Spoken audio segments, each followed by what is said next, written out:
Hey, I'm Eric, I'm the explorer. I'm Phil, I'm the folklorist. And together we are setting out across the Empire State to explore the haunts and legends of New York.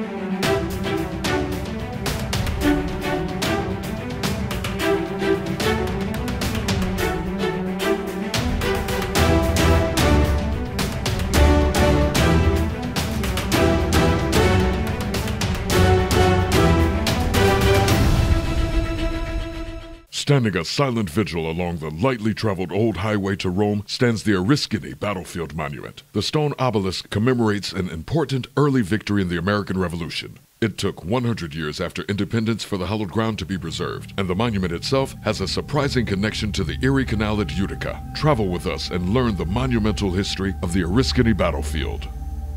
Well, Phil, here we are in Oriskany at this beautiful monument. Now, I bet you know what this is. Of course, the Oriskany Battle Monument. To the battle fought here during the Revolutionary War. General Herkimer, one of the really decisive first victories of the American Revolution. Yep. But the question I have for you is that monument in particular, do you know the history of that monument? Not so much. What if I told you that it has a very close tie to the Erie Canal in Utica? We're a little bit far from the canal, aren't we? We're a little far from the canal, we're a little far from Utica, but those stones once came from there. Really? Yes. And I know someone who has the full story about the monumental history of that monument.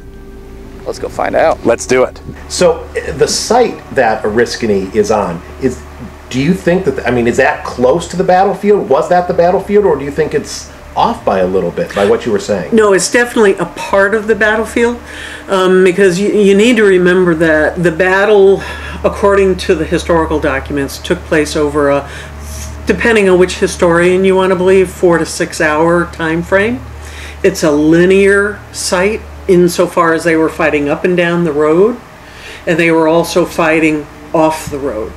So what the official section that the Oriskany Battlefield State Historic Site contains is what we like to call the historic core, where Herkimer sat and pointed and all of that kind of stuff. And that's the picture that's in the Utica Public Library exactly, right now. Exactly. That has been used until the cows come home. But anyway, it's much larger, but again, because it took place over a short period of time, did not involve any structures, and took place on what was very shortly thereafter farmland, an area that was completely stripped clear of its overgrowth, its trees. It's very difficult to find archaeological evidence. The roads were not built the way we build roads nowadays. They were basically just clearings with a little bit of physical work, not these 16 inches of gravel and macadam, and even corduroy roads had more substance than what this road had. It really was a trail cut through the woods. There's also some historians who believe that the shoulder area of the Oriskany Road, military road, had not been maintained for a number of years, and so the jungle had started to creep back into it, which is why they chose that particular location to ambush Herkimer and his troops, because they could get closer in without being seen. Okay, so there's a lot of possibility, and again, we've done a lot of ground penetrating radar specifically to try and find those kind of features, and we did not come up with anything definitive about the road. What we did find is a lot of 1800 through 1860 ground drainage work that is still visible below the ground. We know that there's a perched water table up in that area that has been modified over the years by farm use, by livestock, things like that. So the landscape really has changed dramatically in its appearance as well as in its uses. So it's a pro and con kind of answer. It's there. We just don't have the technology right now to tell you where it is. There's two aspects that show a possibility, but it's more for the lack of evidence than the actual positive evidence of a road. Now, you said that the battle was a short period of time, 4 to 6 hours.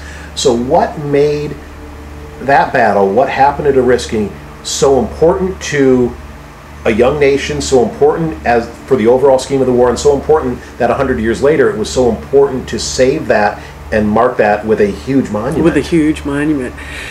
There's a couple of different aspects to that question. First and foremost, when I say that it was a relatively short battle, 4 to 6 hours, most Rev War engagements lasted 35 minutes if they were dealing with the militia, because the militia would cut and run.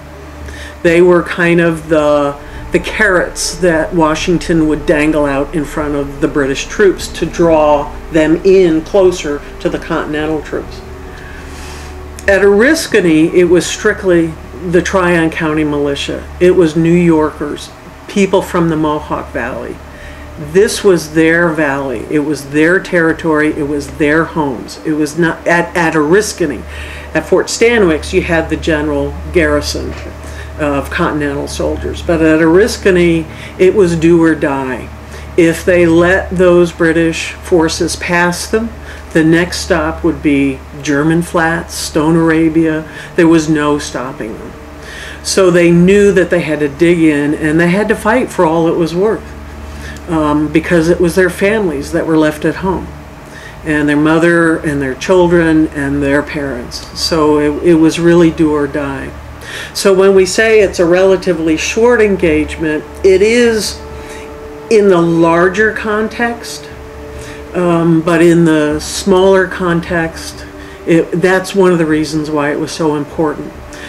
The militia did not back down, and that's one of the reasons. And the vast number of people that were killed at that one particular engagement had tremendous impact on the population, the overall population of the Mohawk Valley.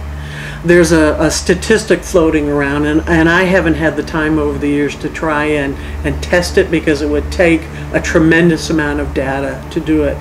But somewhere along the line, somebody figured out, or they estimate, that 4 out of every 5 families in the Mohawk Valley lost one, if not all, of their menfolk at the Battle of Oriskany. Now, when you think about that, those are the guys that are not going home to protect their families. 4 out of 5 families were impacted. Those were the guys that would have gone back home to their trades, to their farms, to bring the harvest in that fall, to open the stores and to truck the supplies in to the frontier. 4 out of 5 families. So that's probably the biggest reason why, is that per capita, for the Mohawk Valley, that was the greatest loss of American life. The other part of it too is that,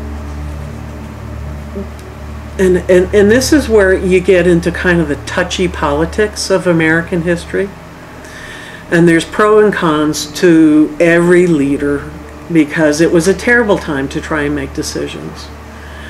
But Philip Schuyler was not a fan of the American militia. He has written, and I've seen it, a letter where he was writing to one of his colleagues saying, "I wish they would disband all of the militia. They're not good for anything. They cut and run at any slightest provocation." And so basically, Herkimer knew that this was going to happen, that the British were going to come down this valley sooner or later. He didn't know when exactly, and he didn't know where exactly, but he knew they were coming. And he wrote to Schuyler and said, "Hey, we'd like a little help here." And Schuyler wrote him back and said, "Tough noogies, you're in charge, you're the frontier leader, deal with it," basically. And so Herkimer, being the staunch German that he was, said, "Alrighty, it's on us." And I think that's another reason why some people would say that he walked blindly into the ambush, because he had that going on in the back of his head. And then the night before the actual engagement, he's marching up with his guys. They don't want to be there. They're a bunch of rabble-rousers. They'd much rather be home, you know, having their regular life. And the tension is rising and rising and rising, and they camp out just over in Oriskany, the Indian camp. And he's saying, all right, now slow down, come on, you know, let's get our wits about us. And his lieutenants and sub-lieutenants are saying, come on, you know, we're gonna nail him, we're gonna get him, because I want to get home. And they finally called him out, and they called him a coward. So he's got Philip Schuyler in the back of his head saying, suck it up and deal. And he's got his own sub-lieutenants saying, come on, you know, get with the program. Let's go. You're a coward. Your brother is sitting in with the British forces. We can't trust you. So they got under his skin. The first mistake that he made was letting them get under his skin. And so the next morning, he basically jumped up on his horse and said, okay, you want to fight? I'll show you a fight. And he took off down the road. So when it came time, you know, we're talking 100 plus years after the Revolutionary War, to build the monument. Are the rumors that I've heard true? That is actually the stone from the Utica Erie Canal waylock? That's my understanding as well. Wow. Yeah. The state had some excess stone. You wanted citizens wanted to build the monument.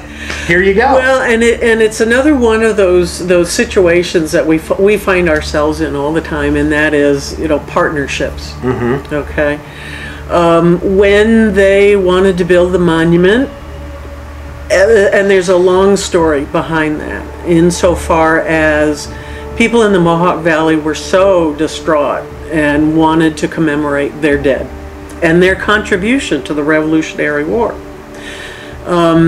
that they petitioned the state, and actually shortly thereafter, right after the battle, that fall, a petition went into the Continental Congress to identify monies to establish a monument, and it was taken into committee, and Stephen Rensselaer from down Albany way basically said, thank you, no. We will do this on our own. Because again, Schuyler had said, sorry, you're on your own. Okay? So Stephen Van Rensselaer said, no thanks. So that's why the $500 that had been set aside by the Continental Congress sat for year after year after year after year. So when 1881 comes along and they want to raise the monument, they go back to Congress, and they not only wanted the $500, they wanted it with interest for all that time. Okay, and the politicians say, what? It's like nothing changes, right? Okay, so then they went to the state, and the state said, well, we'd really like to help you out. How can we do this on the cheap? And sure enough, you know, there was the stone from the old Utica waylock. Perfect. So it's a recycled monument, basically. And then they put on the bronze plaques. And during the sesquicentennial era, you know, there was the original big name plaque. Well, that didn't include everybody, because at the time, if your family could afford $150, you could get your family name on the plaque for the original plaque. Now, this is at a time when, for most families, they didn't have a middle class then, but on the average, the annual income of a family was $300 a year. So you're asking them for basically half of what they clear in a year. So that's why not everybody ended up on the first plaque. Then during the sesquicentennial, 1927, we were feeling a little bit more magnanimous, and that's why you have the second name plaque that was put up there. But even still, not all the names are up there. So yes, it's one of those things where it's nice to do, but who's going to pay for it? Right. And one other quick question. You were mentioning there's as much stone below the monument, below ground, than what you see above ground? Yeah, that's a bit of folklore. We have not been able to confirm it. Again, we have done some ground penetrating radar specifically to try and find out if there was a time capsule behind any of those plaques. And we indeed found a cavity. Unfortunately, there's nothing left in it anymore because it was opened. I think during the sesquicentennial, but I'm not sure. And I have it in the files, but there's so many things rolling around in my head that it's like, you know. So yes, that's the understanding, and from an engineering point of view, given its location, kind of tucked on the side of a hill, I would hope that there's a good anchor underneath it, because you wouldn't want it to go over. It's been hit by lightning a couple of times, and that's why you see some spalls out of the side of it. That and from water penetration when the pointing up wasn't done too well. And it's also why you have a lightning rod on top of it, and why you have a wrought iron fence around it. It's not just to keep kids from crawling up on the monument, it's to keep you from getting zapped by the mesh, the metal mesh that's under the ground. If you're standing next to it and it gets hit by lightning, you would get fried. It's a huge bug zapper. Basically what it is. So yeah. Wow. Well, thank you for that. Phil, I told you that was some fascinating history about that monument. And it makes me a little bit wary of standing near it during a thunderstorm. The big lightning rod, yeah, right up top. And the fence. And the fence. Well, we're safely behind it, but that shouldn't stop you from visiting this fantastic monument. Especially when this is one of the most decisive victories, not only for like the first in the Revolutionary War, but also this is the first time the militia stood their ground and just gave it their all. Not trained soldiers, but just the common man. One of the most important Revolutionary War sites, and it's right in our backyard. If you enjoy the Haunts and Legends of New York, this whole series, and this episode, give this one a thumbs up. And subscribe to get more Haunts and Legends, and hit the comments below to let us know where else we should go. We'll see you next time on the Haunts and Legends of New York.